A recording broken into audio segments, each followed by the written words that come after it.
I'm going to be talking about what we've been doing across England over the last couple of years, actually, in terms of developing a palliative care currency. But before I do get to that point, I thought it would just be useful to firstly just give a little bit of background, a little bit of context about how this work evolved. And then I'll be going into some detail around the work that we've been doing in developing the palliative care currency units as they currently are. And this relates in particular to the table on page 11, I think, in that guidance document, which sets out the currency units. Now, of course, when I'm using the word currency, as Fliss said this morning, actually it's not in the normal sense of the word.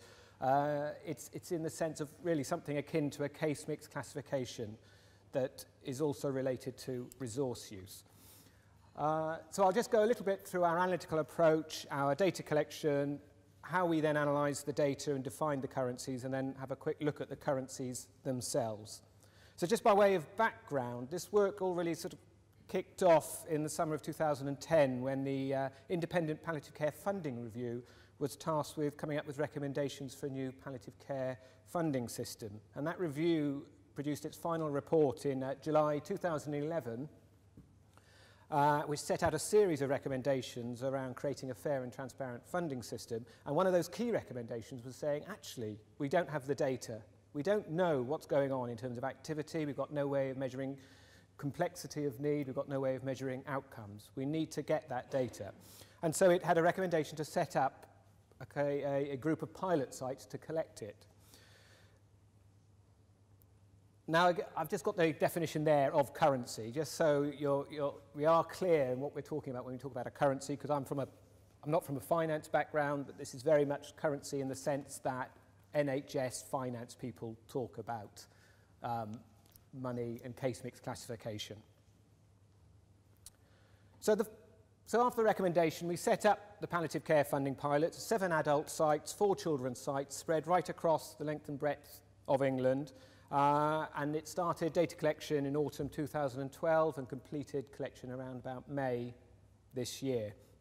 The pilots covered both NHS and voluntary providers and inpatient and community settings. And each organisation collected detailed data on complexity of patient need, resource use and costs. And in total, we got over 10,000 adult spells and over 2,000 children's spells. So we actually exceeded the targets that we'd set ourselves. So we've got a lot of data and a lot of detailed data. But before I go into looking at what we've done with that data, I think it's just useful to see where we are now in the overall process. And this is a sort of a very high-level timeline. At the top there, you can see we've got the Palliative Care Funding Review, and then under that, you've got the pilots and the data collection phase. Where we're at now is, highlighted in blue there, is actually a consultation phase. And we're consulting on those currency units that you see in that guidance document. And the intention is then, after the consultation, which finishes towards the end of November, is to publish a second draft guidance document, and then to do sort of further testing of the currency in 15-16. So there's going to be plenty of opportunity to further input into the whole process around what these currency units will look like. And then the broad aspiration is to have some form of mandated currency for 2017-18. But before we discuss the currency itself, I'd just like to take a step back and actually look at how we got to the point where we produced that table in the currency document. So just have a closer look at how we went about the analysis and currency design. And really this falls into a couple of different stages. Firstly, I'm just going to look at the actual data collection process and some of the quality checks we did.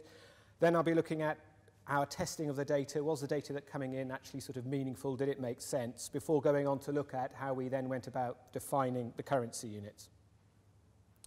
So for data collection, it was orientated around phase of illness. Now, we've already had discussions and descriptors of what that is, so hopefully I don't have to go into too much detail.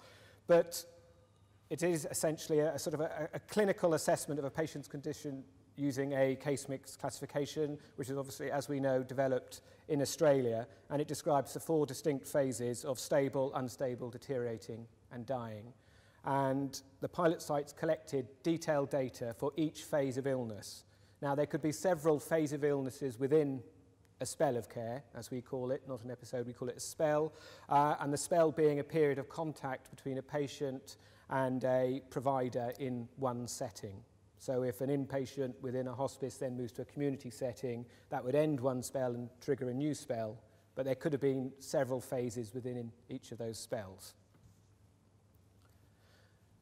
This just gives a very broad feel for the type of data that we collected. It was actually a hugely detailed, complicated data set, and it was quite challenging for a lot of the sites to collect, particularly the smaller providers. But the data items break down into sort of four broad groups, really. Firstly, you've got your patient characteristics there, top right, where you've got your age, gender, living circumstances and the like. Then there was a lot of data around case mix, including diagnostic data, functional status, and phase of illness, and physical severity scores and the like. Then there was data around resource use and costs, where we actually looked at the costs of particular professional groups in terms of providing care within that phase. And we looked at also at direct costs and indirect costs and corporate costs within that. And then there was a whole set of administrative type data, so we could link case mix data with phases and spells of care, so we could map patient journeys across the system.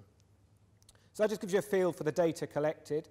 I should add that even though it was quite a challenge for many sites to collect that data, we did get positive feedback from those sites collecting it in terms of helping them sort of inform their practice. It improved sort of understanding of patient needs and outcomes. We had feedback that it helped in terms of understanding caseload and care pathways, and it helped in early identification of transition points and phase changes and the like. So that was encouraging to hear that. Throughout the process, we needed to check the data coming in and did it make sense, and was there consistency in the way certain variables were interpreted across the piece. And we did that through sort of having monthly pilot site meetings where there would be an opportunity to discuss interpretation of data, make sure that we were interpreting the data that was coming in the correct manner. Did it make sense to the pilot sites, what we were doing with it? We also had a series of what we call clinical sense checks, and really these were aimed at ensuring pilot sites and different providers were interpreting phase of illness in a consistent manner as possible.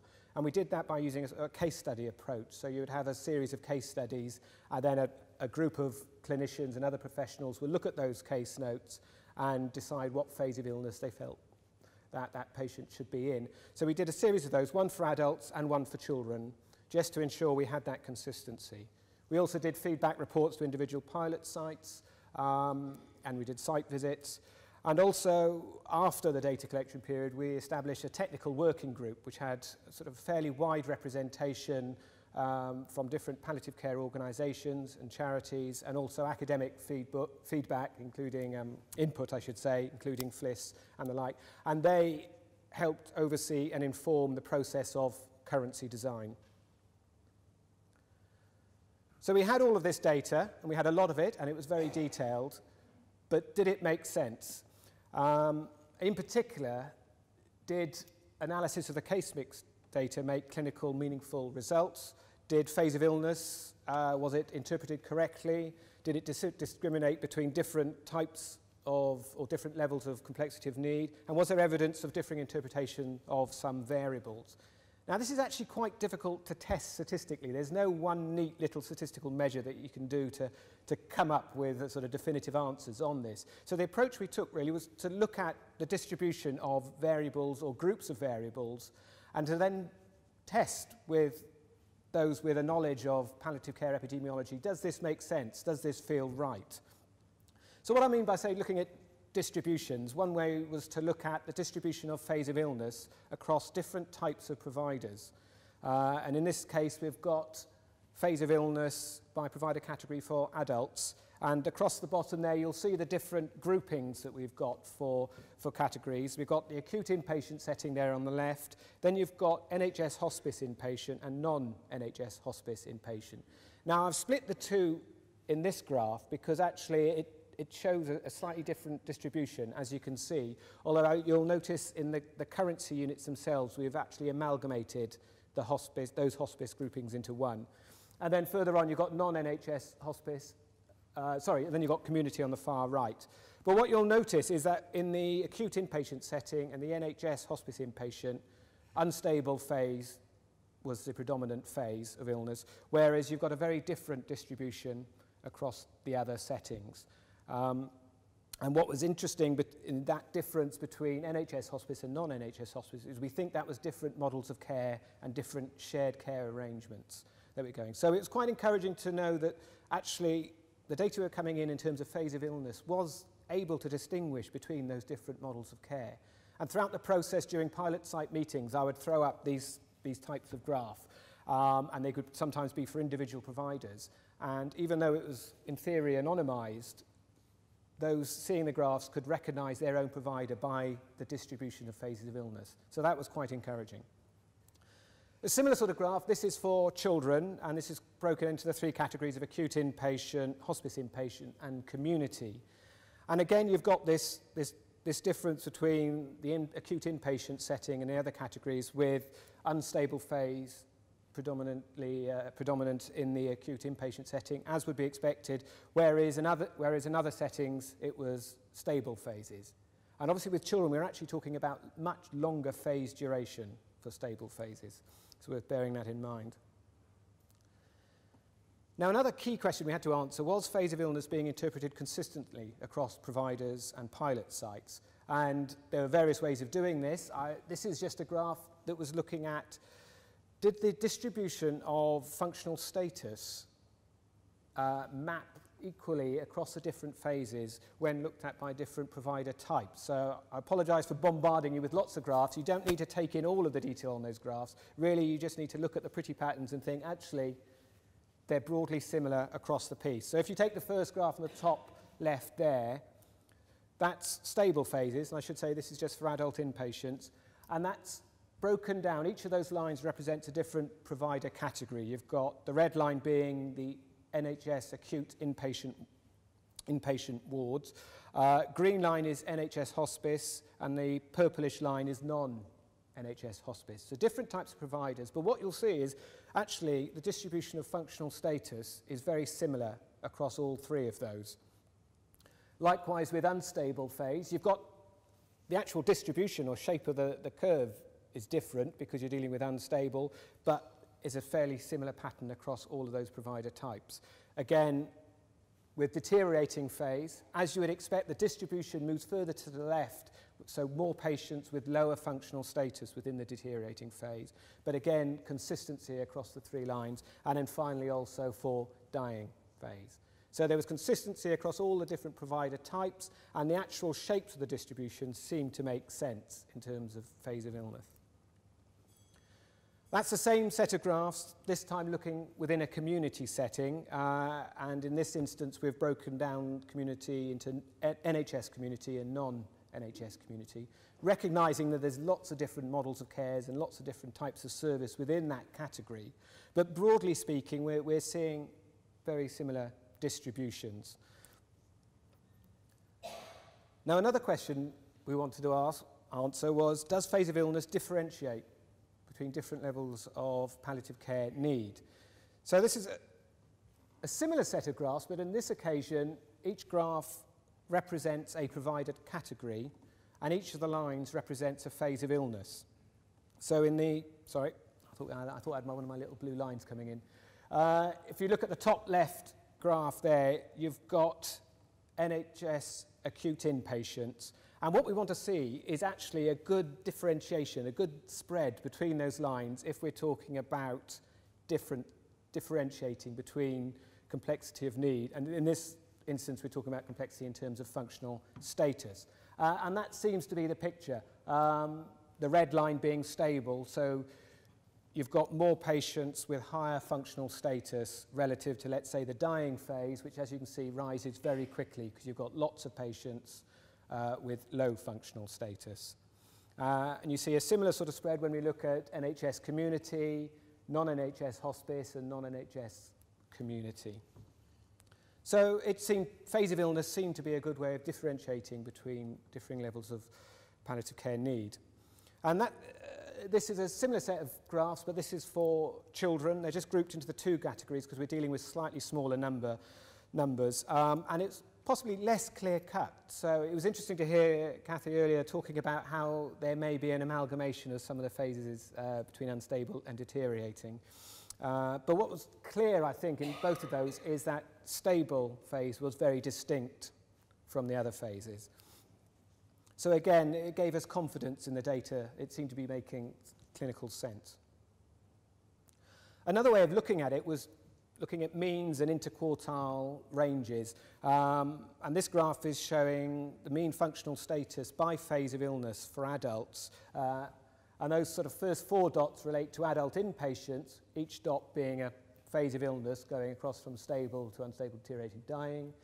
And the 4 dots on the right are the adult community phases. And what you'll see is actually similarities across both of those. If you look at the mean functional score for adult inpatients, very similar for stable and unstable, but then a noticeable drop-off for deteriorating. So it makes you wonder, actually, is functional status a marker for that difference, for the difference between unstable and deteriorating? And you've got the same pattern again in adult community. And this is a similar type of graph, but this time it's looking at mean physical severity score. This is a score that incorporated both a pain measure and other physical symptoms, and it was aggregated into one global score. And in this instance, I think it's a case of physical severity actually being a marker for stable phase, with much lower physical severity associated with stable phase, whereas it was relatively similar across the other phases of illness. I should add that, just going back to when talking about the functional status, actually that was very problematic to collect for children. So we don't have functional status by phase for children, but we do have physical severity scores. So that was making sense of the data, trying to ensure that it was clinically meaningful and we were interpreting it in the correct way. Having done that and established some confidence in the data we had, we went on to actually defining the currency. And so this is the work that we've been doing over the summer. So the overarching aim was to develop a palliative care currency for both adults and children using criteria that were both predictive of patient needs and drove costs. And the method we adopted was a regression analysis initially to identify cost drivers, to identify those variables that were associated with variations in direct costs. And we looked at, as a dependent variable, both direct cost per day and direct cost per phase. And that's because we don't know at this stage what sort of funding model we're going to be having, if it's going to be a per diem model, or if it's going to be a phase-based model, or a combination of the two, as Kathy was discussing earlier. So we needed to have a system that would sort of work across either of those types or would work in a blended type of model. And then from that regression analysis, we fed in various independent variables relating to patient characteristics and case mix data, and also provider characteristics. And each of those variables had to be measurable, consistently reported, and be predictive of cost. And when I say consistently reported, it meant that variables like spell aim that were part of the pilot site data collection were actually quite problematic, because in particular clinicians found it very difficult to pigeonhole the type of care they were going to give a patient into a list of 5 options, because actually, as they said, it'll incorporate all of those in some ways. So it resulted in very variable interpretations across the pilot sites, and as a result only had a confounding effect in any of the models. And then from the regression analysis, having identified the key drivers of cost, it was then a sort of an iterative process of trying to group those variables in a meaningful way to create the currencies. And we did that using a range of statistics and looking at the explanatory power of differing models. And it was very much an iterative process, quite time-consuming. And there was a degree of marrying the practical with the statistical at this stage. And I'll go on to talk about that in a little bit, because that's included here within what we consider to be the design rules. So when developing those currency units, we felt that these were the key criteria that needed to be met as far as possible to make the currencies meaningful and fit for purpose. The first of which was that we wanted currency units that reflected variations in the complexity of need rather than being driven by the provider type.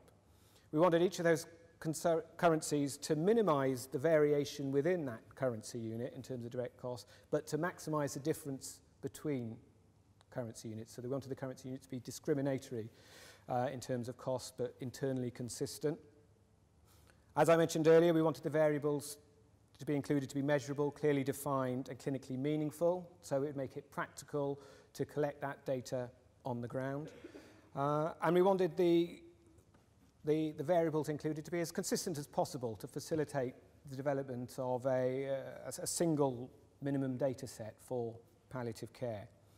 And then the final criteria, and this was perhaps the most challenging amongst all of the design rules, was to ensure that the currencies worked in the same way across different types of providers, even though we saw huge variations or large variations in the absolute costs returned by some providers. So there would be quite a bit of variation, let's say, in inpatient hospice cost data that we came in. Now, there may be very good reasons for that. It may be associated with case mix. It may be to do with shared care arrangements.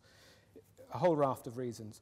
But what that meant is that actually, when we defined the currency units, you had quite a lot of variation of costs within those currency units because of that variation. So what we wanted to do was to ensure that the relative difference between cost units was consistent across those provider types. So currency unit A was always 50% cheaper than currency unit B, irrespective of the absolute costs. So we tested for that whilst developing the currency units. And actually, in large part for hospices, for example, even though we noticed some cost differences between NHS hospices and non-NHS hospices, and that could be to do with shared care arrangements and the like, the way the currencies, the relative differences in the currencies was actually very similar for each provider type. So those were the design rules. Key challenges, many of which I've actually already said. You had this large variation in cost profiles across providers in pilot sites, the differing models of cares and of care arrangements, and how best to categorise providers and different services. And as you'll see from that table on page 11, we've used fairly broad groupings. So we've got acute inpatient, hospice inpatient, and then community, which is a very broad grouping, and recognising there's a lot of variation within that. But to make it sort of practical, I think this is the sort of the logical categorization we came up with. But that's not to say it's the most appropriate or the best. So that's what we want to test going forward over the next year.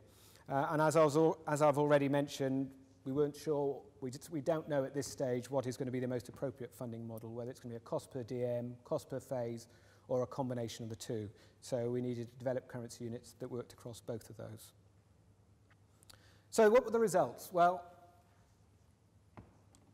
across all those three different provider categories, phase of illness was predictive of costs for both adults and children. And this wasn't by any means a foregone conclusion. We went in with an open mind. We wanted to test this robustly, whether that was actually the case. And it did prove to be the case. Although I should say for children, age was also a key driver for costs, we found. And for adults, functional status as well was a key driver of cost. So we ended up with these sort of 6 categories of currency units. For adults, we had 10 currency units for acute inpatient, 8 for hospice inpatient, 10 for community.